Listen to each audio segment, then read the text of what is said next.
Let's all sit up tall and put yourself on mute, please. And rubbing the hands together. Take some deep breaths. Get the best posture you can.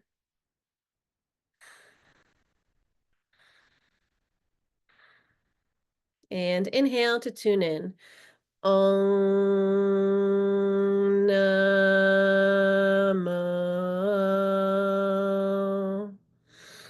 Gurudeva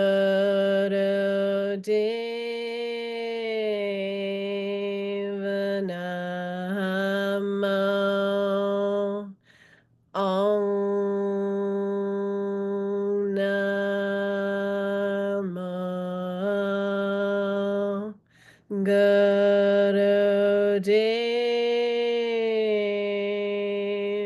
Namo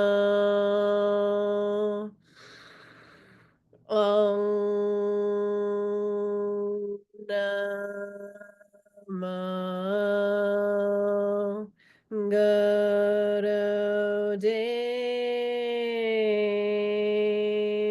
Namo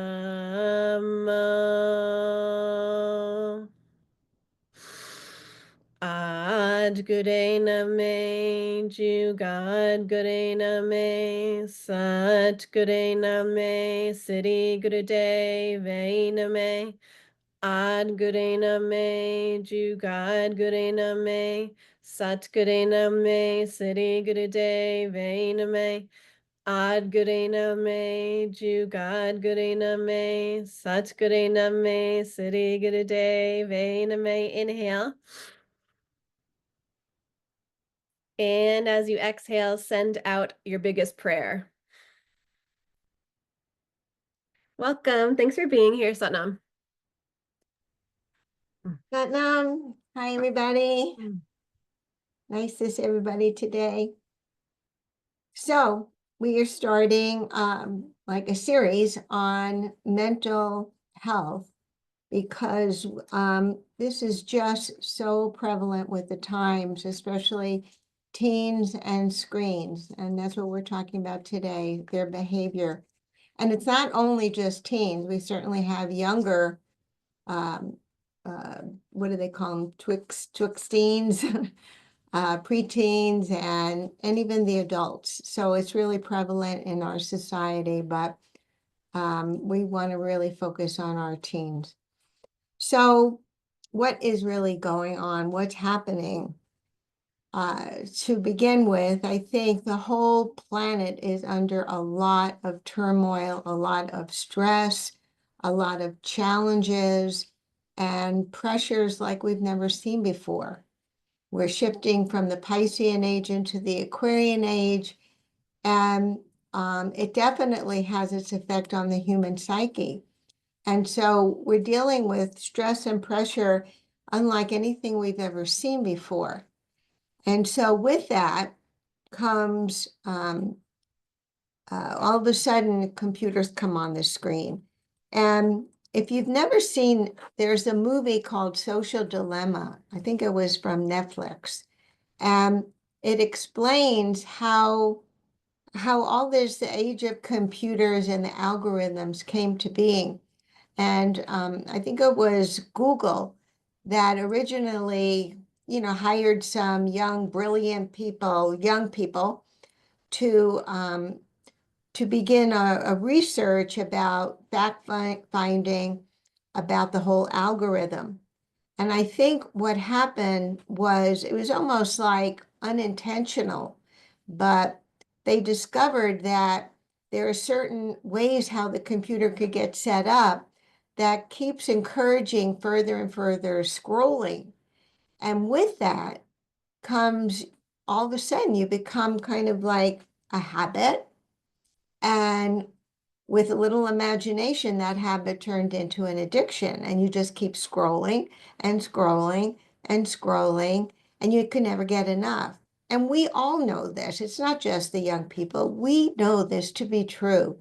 You could go online and never to be found again. Hours later, you're still scrolling. It's endless. It's absolutely endless. And so much so that these young people, realized that this is really addictive.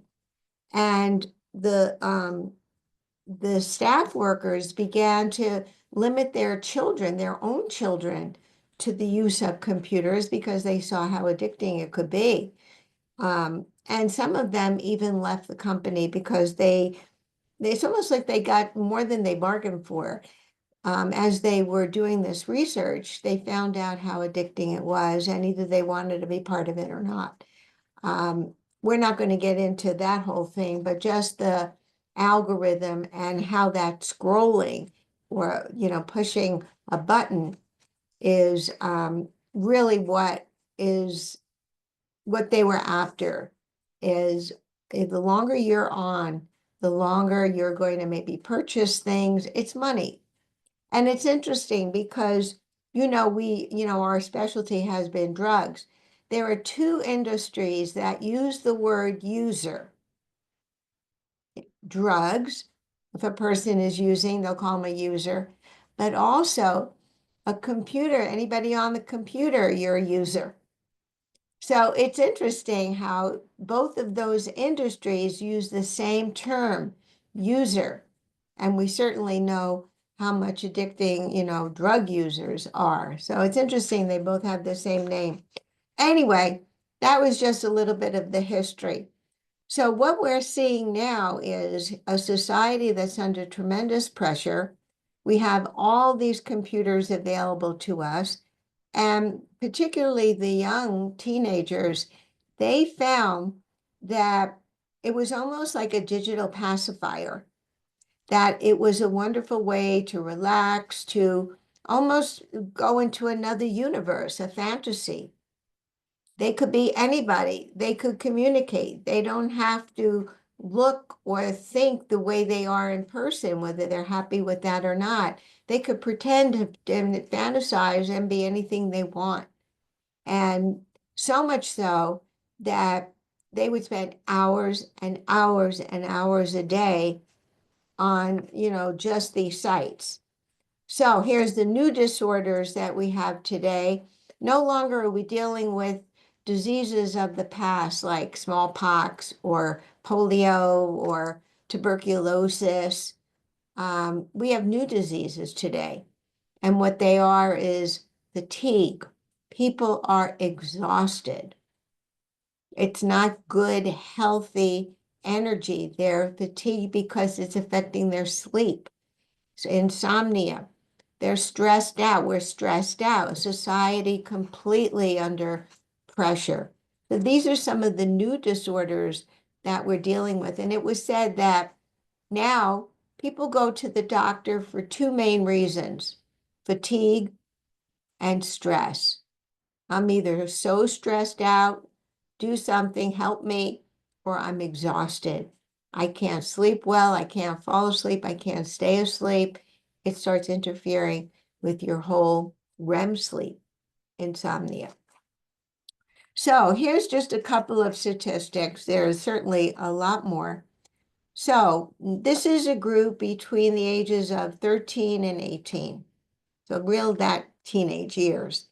So in 2015, they spent 5.5 hours online. Now, this is not counting going to school time, right? So 5.5 hours over and above their time at school, not counting, of course, the time that they sleep. 10 years later, now in 2025, look at that. Look how it's jumped 2 whole hours. Now it's 7.5. So from 5.5 hours, now it's 7.5 hours in just 10 years. So this is real indication how this trend is just growing and growing and growing. These young people claim that about half of their time, they're almost constantly online. Half of their time. Think about that. And that any more than 4 hours of screen time, now you're starting to get into your quality behavior. You find yourself more anxious. You find yourself more depressed. You're spending all this time in this fantasy And you have no idea what sites you're on, what their agenda is. Are they looking out for your interests? We have no idea. Absolutely none. So just a few statistics. We could certainly come up with a whole lot more, but this trend is definitely not going away, and it's only increasing. And this is global. This is for all of us. It's not just in the West. It's not just in the East. It's all over. So this is a trend of something to be concerned about, and something that's why we're talking about it, because we need to at least start. Let's talk. Okay, so here we have that overuse, life in a fantasy. It's a non-functional reality. You could you could pretend to be anything you want, but it's a fantasy world. And it becomes more fulfilling than your real life experience. These young people rather go online and be that identity than their actual self. It's more fulfilling, it's more gratifying for them. Just think about that. But it's not real. It's pretend, it's a fantasy. They might feel isolated, anxious, overwhelmed, leading to avoid face-to-face interactions. The more time they're going to spend online, the less time they want to spend face-to-face in person with people. Just think about that. More time they're online, less they want to actually go out of the house and be in person with other people. And there's a whole generation that are growing up to this. They already have grown up to this. This is what they know. It's a digital pacifier. They feel afraid. They feel anxious. They feel fearful. Whatever they're feeling, I'm going to go on my device. I'm going to go online. That's their go-to. This is a funny picture, but it isn't really. All right, so it starts affecting your brain. These are young kids. Their brains are still developing, and they're handicapping certain areas of the brain. So you're getting into developmental delays, depression, obesity. Is he moving around? Is he exercising regularly? Look, I doubt it, or very minimally. So you're getting into obesity, and God knows what you're eating, if they're eating at all, or they're just grabbing for something or a soda or God knows what. There's no balanced, thoughtful, careful, grounded foods. So sleep disturbances, many of them go to sleep way in the early morning, 3 o'clock, 4 o'clock in the morning. And so it becomes hard to fall asleep, stay asleep. Many of them are falling asleep at school. I know a teacher, she said, minimally in every class that she teaches, there's at least one student with their head down. At least one in every class. And this is in Europe. So it's not limited to America, to Europe. It's happening. These are our kids. We got to take care of them. Okay, so here's a little bit about how it interferes with the brain. It interferes with the development of the frontal lobe. This is very important because this is your executive mind. This is your ability to weigh the pros and the cons in any given situation and then come to a neutral mind and make a good decision. They don't have that. It takes up till 22 years for the full development of the frontal lobe, this part of your brain. And so these are young kids, 13 to 18, while their frontal lobe is still developing. It interferes with that. And here you could say interferes in the gray matter, which means processes information, controls movement, interferes with your learning and memory. These are our young kids. We need to know this and take care of that, help and do something. At least we're doing what we're doing today, anything. So a lot of them find themselves on porn sites. First exposure is 11 years old to porn. Now listen to this. Porn sites get more visitors than Amazon, Twitter, and Netflix combined. Combined. Porn sites get more visitors than Amazon, Twitter, Netflix combined. What is going on? 1 in 10 13-year-olds, 1 in 10 of them are addicted to porn sites. They're always keep looking for a new video.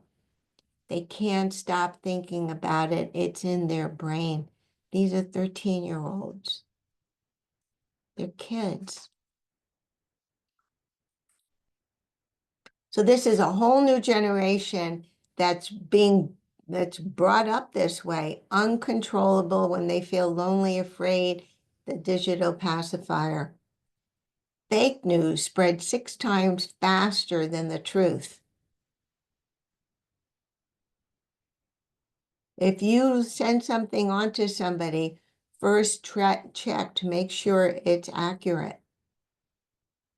Don't just go sending things on because somebody sends it to you. Make sure if you're forwarding it to somebody else, check, just make sure it's accurate. Okay, so what we could do.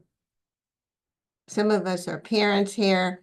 Some of us may be teachers, yoga teachers. Talk to your kids. Open up the conversation. Communicate. And don't stop. Communicate. Have a curiosity, not criticism. You may see your child, if you do have a child like this, you could see their light is on way into the early morning. You may know that. Talk, communicate, no judgment, but just open up the conversation and then stop and listen. Listen to what they have to say. All right, listen.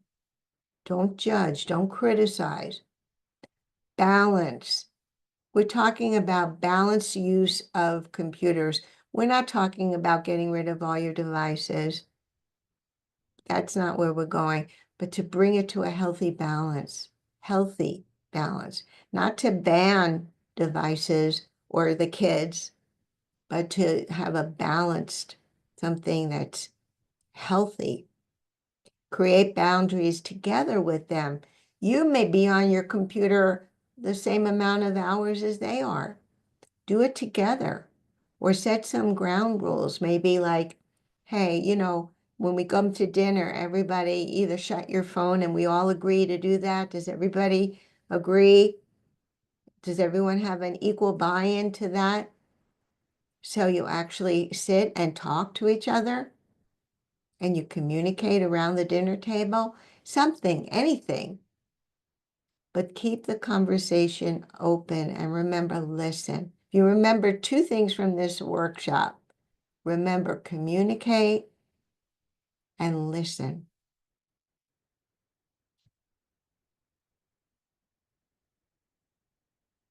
Okay, so yeah, you could, work with your child if you are a parent, not to sleep with their device. Some kind of planned activity, being outdoors, exercising, hiking, do fun activities, adventures, sports.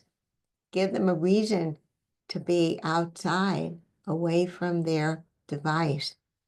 Even if you're inside, board games, cooking, art projects, creative thinking, dancing, do things together. And this takes your buy-in too, if we're parents. This is a family affair.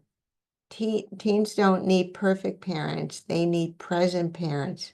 Talk to them, get involved. I know it's very, very touchy. It's very hard for parents to even approach a teen. Sometimes if a teen has been doing this for a long time, are we afraid they're going to be hostile and be very defensive if they think we're going to criticize them? And, so it's a little scary, but that's part of the love that we have to extend ourselves and start somewhere. Turn down the brightness on the phones. A lot of times we have it set really high. That's going to interfere. If you're sleeping with the phone, put it away. Definitely going to interfere in your sleep. There's a whole new movement now to get phones that do not have the ability to have internet. That is just making a call and texting. That's it. And you know who wants it? The kids. They want it. They know. They know. These kids are smart. They know that this is so addicting. And it's coming from them. So let's support it together. It's a good idea. So choose to be present for your child, and your child will be present for you. No. Okay, well, we've said a lot. And we just want to open it up for some, whatever you want to share with us. We thought we would open it with a question, but feel free to contribute in however you like. Has screen time impacted your mental health or those around you? Anybody you know? Has screen time, whether it's a phone or your computer, Instagram, whatever you're doing, has that impacted your mental health or anybody that anybody around you? All right. So we just want to open that up, and feel free just to unmute yourself or raise your hand, and then we could just have an open, honest discussion about it. What are you thinking?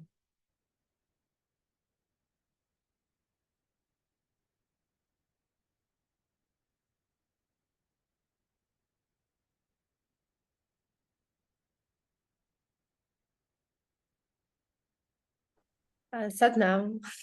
Hi, Satnam. Anna. Hi. Yeah, I found this topic is very interesting because now it's like I have duality on this theme, because for one side, this Instagram and this media like a part of creativity, and it's you can create different movies and like videos, and yes, it's like sometimes I can be addicted like my children, but there are other sides. Yes, I understand that it's really influence on the brain, but I don't know how to find this balance, because it's like and in development and the problem. So this conflict like inside, and I always like feel this stress about this question. Okay, and if anybody feels like they want to, communicate to Anna directly, or it's just an open, informal discussion, really. There's no right or wrong. It's just, we're just among friends. I mean, one idea comes to my mind, like you use the word balance, and that's, I think, the key is to set some kind of balance for yourself, so many hours a day that you'll do that. But if you start exceeding that, or you'll do it so many days during the weekday, but not on the weekend, whatever you think is appropriate for your life, but some kind of regulation, and see if that works. But it's not like ban, forget the whole thing, but how could it be a healthy balance for you?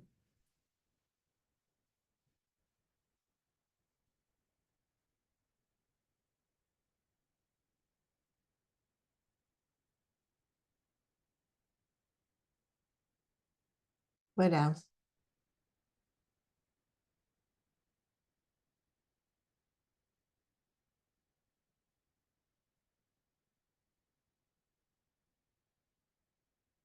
Anything else? How has screen time positively or negatively influenced your life or the lives of those around you? What's one way screen time has positively or negatively influenced your life or those around you? So you shared a little bit with that, Anna.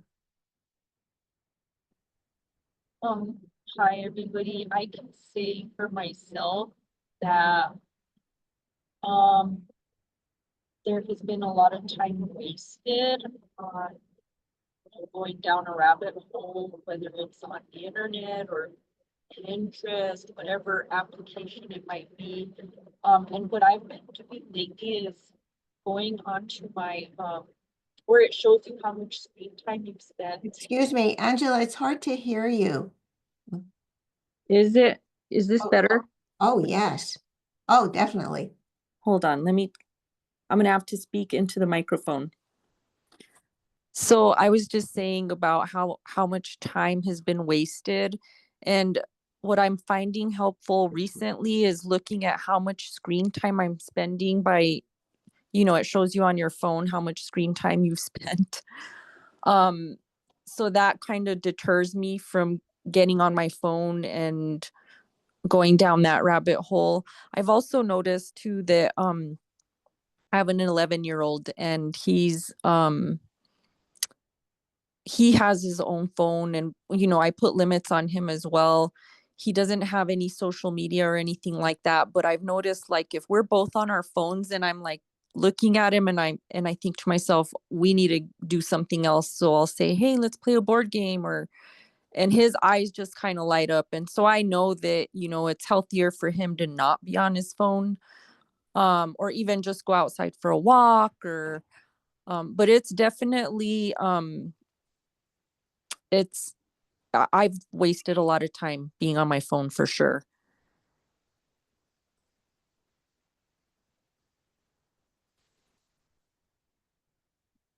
And it does take an effort on our part if we're the parent. Otherwise, if we're not going to get involved with our kids and, they'll end up being brought up by we have no idea what they're scrolling, what sites they're looking at. And not everybody has good intention on sites. So, yeah, it does take, as part of the sacrifice, being a parent. So bravo to you for noticing it and then doing something about it.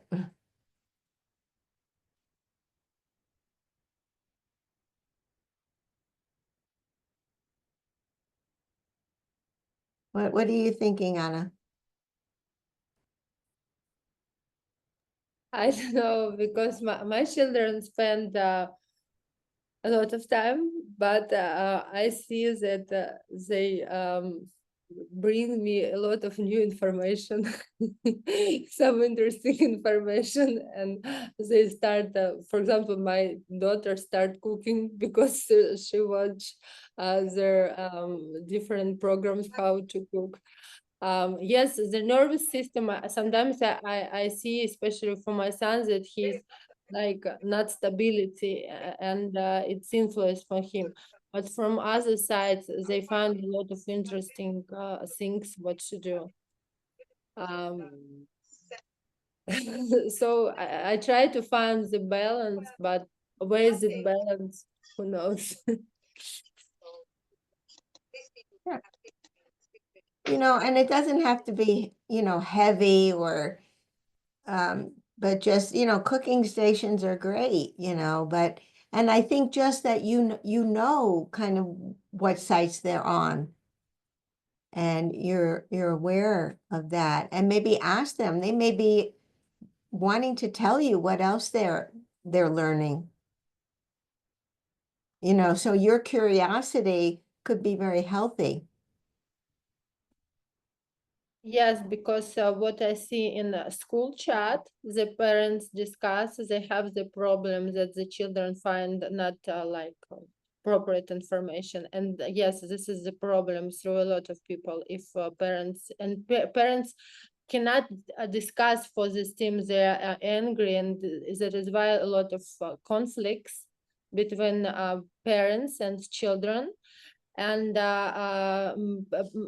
it's increased because children become angry that parents don't understand what's going on and don't want to discuss, and they've trying to do it more and more and more. Yes, for many families it's really big problems, and I see it in a school chat. Yeah. Yeah.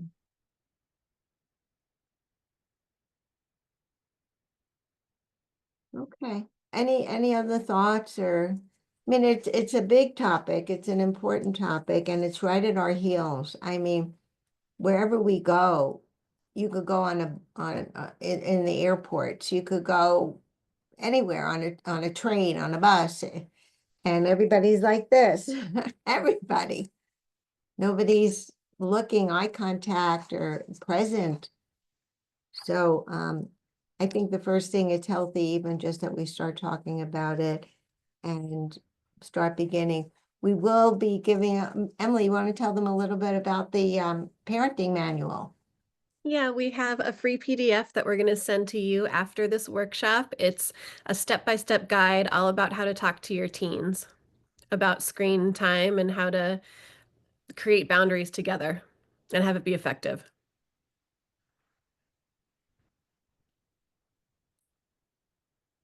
Okay, well, we'll be talking a lot more about this, but we thought it's good just to start, to start the conversation. Okay. So we're going to go into a moment of meditation.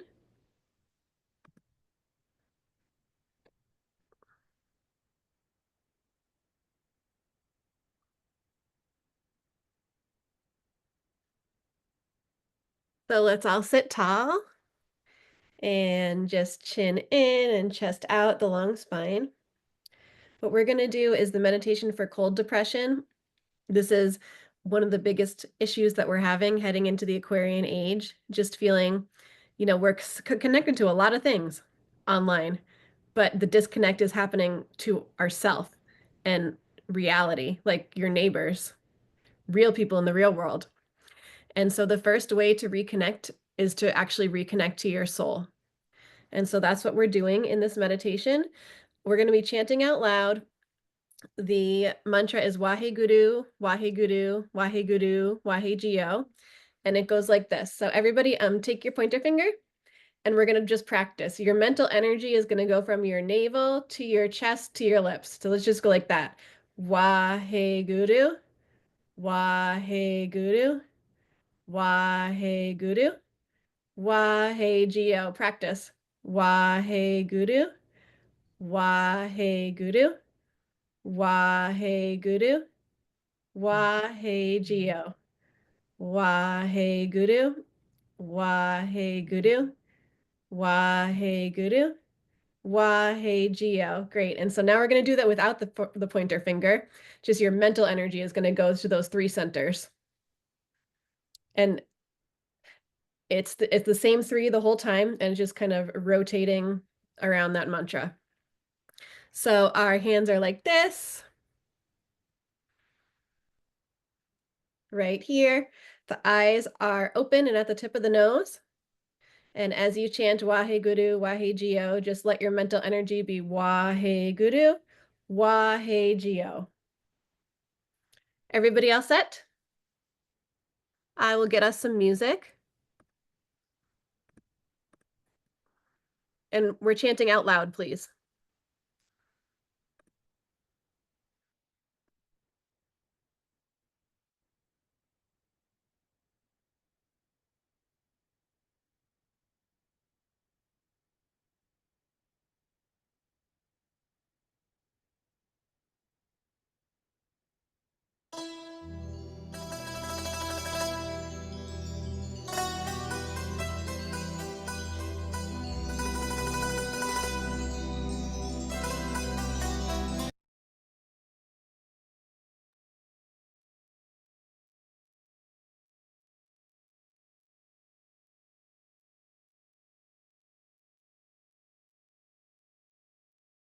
Sorry, the internet's not going well here. We're going to do it a cappella style. So ready? Eyes open, tip of the nose.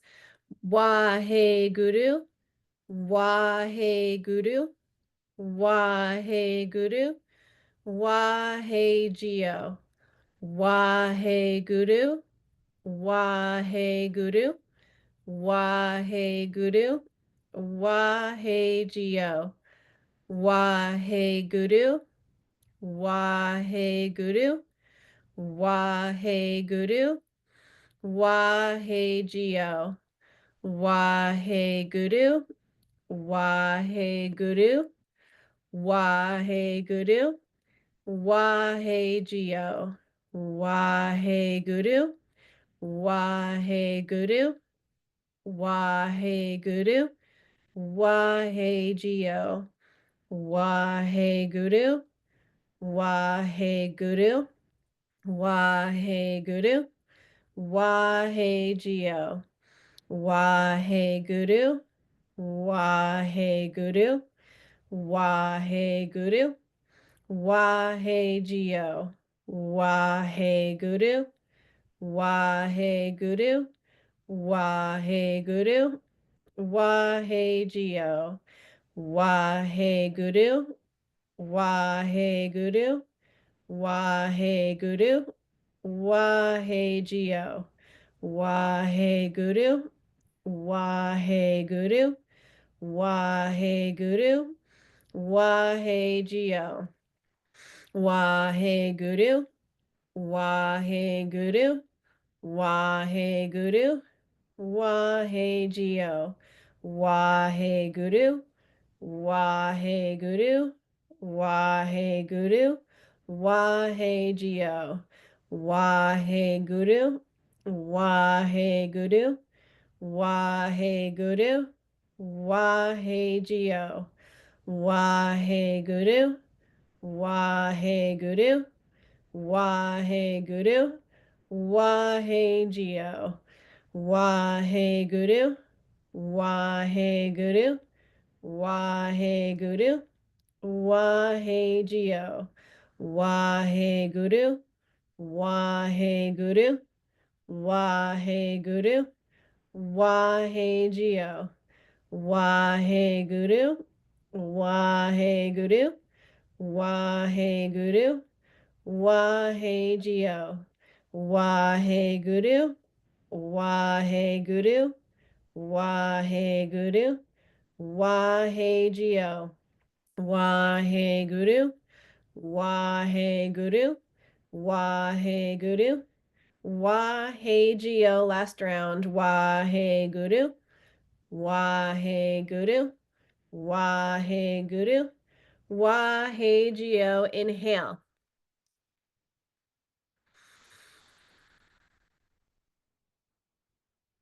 Listen to the mantra repeating itself in your own mind. Exhale. Inhale. Holding the breath, give back all the cold depression to God, all the disconnection, all the upset, all the weirdness, all the computer sickness. Give it back to God. It's not for us to carry. Exhale. Inhale. Hold and feel the preciousness of life. Absolute preciousness of real life.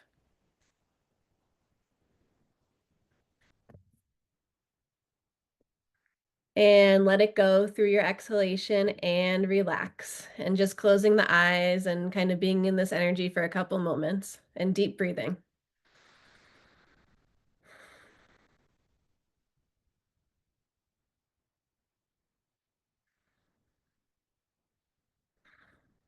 So that's one that you can do every day as we head into the Aquarian age. It was recommended to do it every day during this cusp period. And just after a small amount of time, I feel more connected to my soul. Does anybody else feel just more connected? Good. Thanks.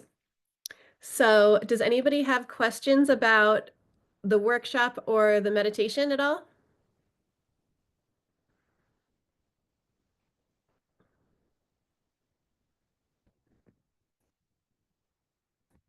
Okay, thanks so much for being here. I'm going to turn it back over to Mukta Satnam. Okay, thank you. Thank you. So this is just a taste of part of a larger course that we offer, and that's called the immersion course. And like I said, we've been doing substance abuse and addictive behaviors for many, many, many, many years. And that's really our flagship. That's what we know a lot about, and in terms of yogic science and diet and food and humanology. We'll never stop doing that. It's really effective. But now all of a sudden mental health comes on the scene. Things like what we're talking about today, with the kids on computers, and if it's not completely healthy, something to look at. And more of the mental health topics. And we're incorporating that into the immersion course that's beginning in May. So I know some of you have taken the course, but if not, it's just an experience that you definitely want to grab hold of, because it's unlike anything else. It's not just the information of the problem, but then also using the yogic sciences that we've learned from Yogi Bhajan to help with modern day problems of today, real issues of today. These are ancient formulas, either in terms of food or juice blends, or just the perspective in terms of, like we were talking, the brain development and how particular meditations work on different aspects of the brain. Very, very specific, very detailed, and very, very effective. So there's just nothing like it. And we're blessed to have this technology available to us. We wanted to show you the manuals that come with the course, as well as new material, which will be given out in terms of the mental health, early childhood development. We're working a lot with the mental trauma of children, young children, infants, and getting to the root of the problem.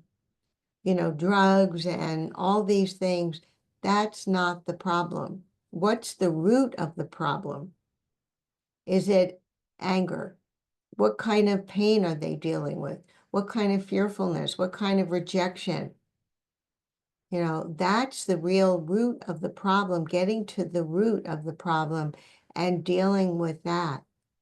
Then the need for whatever their addictive patterning is, or behavior or substance, that will fall away. It's like addressing a big hole right here at the heart center. If a person's young needs aren't being taken care of, that hole will always be there.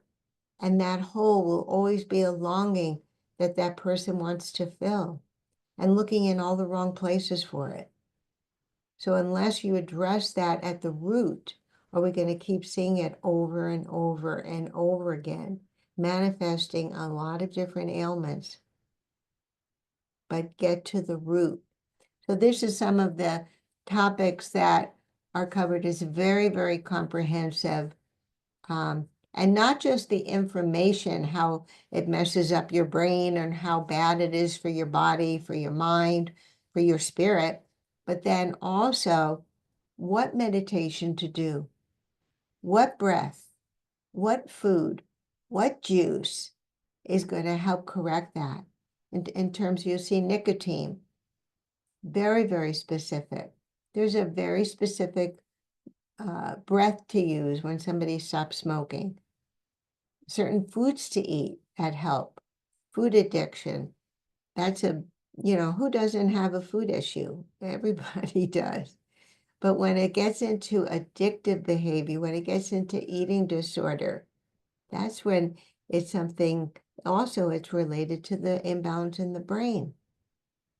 So there's so much perspective yogically that is so effective. And the blend of both ancient wisdom of the East with the Western technology of medicine, blending those two together, you've got the most effective way how to address these problems of modern modern day, what we're looking at today.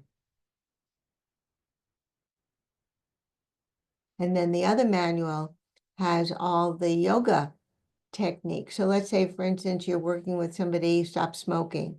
So you have the understanding about what areas of the body, of the mind, of the spirit get affected. And here you look up, let's say, for instance, nicotine, and you see what yoga set can I do that's going to help that? What meditation, what food, what juice, what herb, what vitamin? Very, very specific. This is like gold.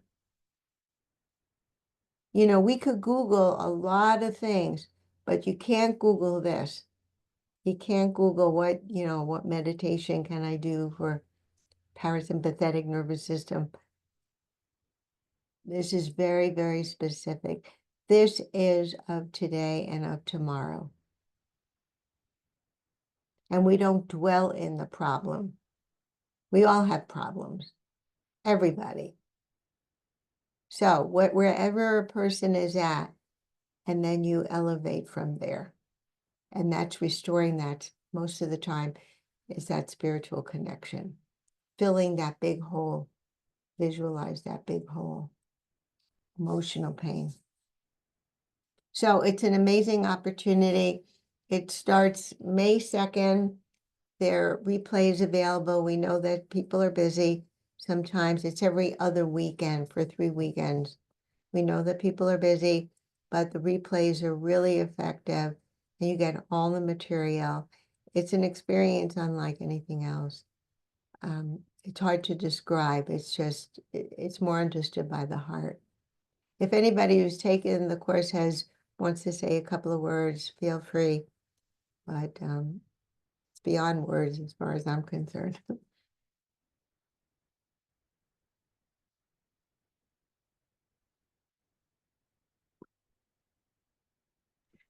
We're going to do just like we did today. It'll be the same feeling of we'll learn the facts and understand the current reality. We will talk about it and make connections between us and bring up new ideas, and then we'll learn the yoga or the yogic remedy that's going to help.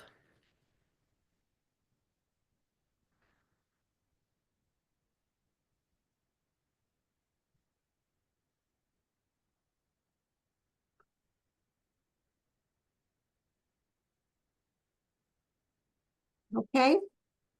Any questions about anything we did today or anything that you feel like you want to talk about or ask? Okay. So this course, this 1 hour is for CEUs. So if you're here taking a CEU course, you know who you are. You have to sign in, make sure Emily is aware of that.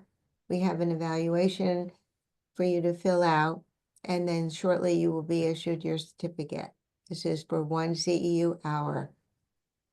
Okay, so if you're here for that, you know who you are, and make sure you just cover your paperwork and we'll get that to you. Yep, I'm going to send out the evaluation right after this workshop. And so once you return your evaluation, you can get your CEU certificate. All right, so thank you so much for coming today. You know, it's just being together and talking about these things openly, no judgment, no criticism or anything, but it's a safe space. And we're all in this together. We're all experiencing the same things or similar things. It's so helpful, though, to be able to have people of like mind in a safe space and to be able to talk about it. So thank you for coming today. Well, close with the Longtime Sunshine. So please place your hands at your heart center and close your eyes. May the longtime sun shine upon you, all love surround you, and the pure light within you guide your way on. And thank you for coming today, being amongst friends and family. And may we have a very, very beautiful day. Sat Nam.